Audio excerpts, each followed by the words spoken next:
Bonjour et bienvenue au Parlement européen à Strasbourg pour ce focus sur la session plénière du mois de juin. Ce mois-ci, je vous propose de parler transport en compagnie de deux eurodéputés, Franck Proust du PPE, la droite européenne, et le centre avec Dominique Riquet de l'ALDE.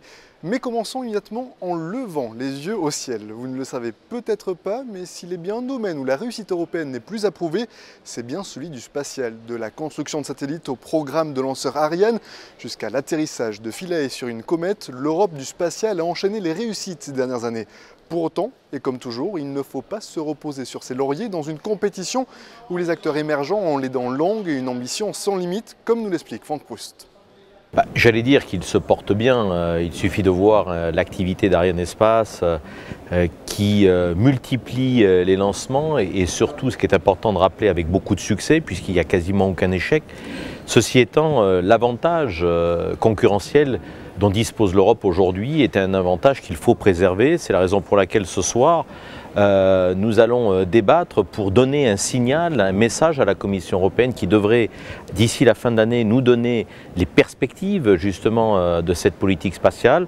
Je crois qu'il faut continuer à innover, à investir de manière à préserver cet avantage concurrentiel, car je le dis toujours, les clients d'aujourd'hui deviendront certainement nos concurrents de demain. J'étais moi-même à Kourou au mois de novembre pour voir le lancement d'un satellite indien et d'un satellite aussi d'Arabie Saoudite. Eh bien, je pense que ces deux clients m'ont dit textuellement qu'ils étaient prêts aujourd'hui par rapport à la production de satellites, par rapport à la construction des lanceurs. Ça veut dire que demain, les Indiens vont lancer et produire leurs satellites. Ça veut dire qu'aujourd'hui, nous devons regarder ce qui se passe, regarder les Américains avec SpaceX, avec la notion de fusée de lanceurs réutilisables.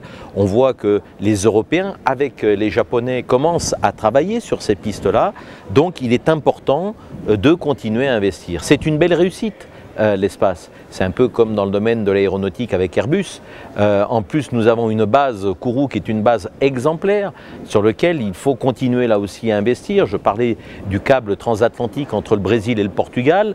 Il faut investir sur un T qui pourrait relier ce câble à la base de Kourou et préserver nos données. Puisqu'aujourd'hui, je ne sais pas si tout le monde le sait, mais nos données arrivent à proximité d'un centre NSA américain et donc il est difficile de donner avec certitude une protection, une probabilité de protection de données à nos clients. Donc il y a des domaines sur lesquels il faut investir, là je parle de 15 millions d'euros, il faut faire aussi des choix stratégiques. Je pense qu'on ne peut pas répondre à l'ensemble des segments de marché, on ne peut pas par exemple à mon sens se préoccuper du tourisme spatial, il faut se concentrer sur la partie commerciale. Alors il y a d'autres problèmes qu'il faut avoir le courage de poser. Est-ce qu'aujourd'hui il ne faut pas prioriser une préférence européenne pour les lancements? C'est la question qu'on peut se poser. Aux États-Unis par exemple, aucun satellite américain n'est lancé par un autre lanceur qu'un lanceur américain. Donc moi je suis pour la mondialisation, mais à condition que tout le monde joue avec les mêmes règles. Quand je vois certains pays lancer leurs satellites avec des lanceurs américains, je dis qu'il y a quelque part une distorsion qui me gêne un peu. Quand on regarde le niveau des commandes publiques aux États-Unis et en Europe, on voit qu'il est beaucoup plus faible en Europe. Nous avons une proportion, nous, de clients privés à hauteur de 60 à 70%, alors qu'aux États-Unis, c'est l'inverse. Donc, je crois que c'est important. C'est une filière industrielle à part entière. C'est pratiquement 35 000 emplois directs, 300 000 indirects, dont plus de la moitié en France. Donc, quand on veut et qu'on parle de réindustrialiser l'Europe, il faut déjà conserver les emplois que nous avons, voire les développer.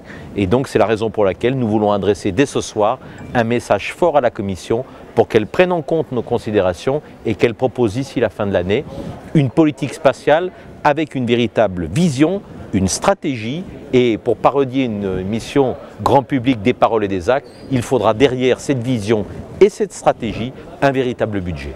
Retour sur Terre et retour à une dure réalité. Si vous avez dû prendre le train ces dernières semaines, vous aurez forcément eu affaire aux mouvements de grève qui font dérailler de manière chronique la SNCF. Alors, quelle perception devons-nous avoir de cette entreprise incontournable dans l'Hexagone? Et surtout, quels sont les défis qui attendent les cheminots et voyageurs dans les années à venir? Élément de réponse avec le centriste Dominique Riquet.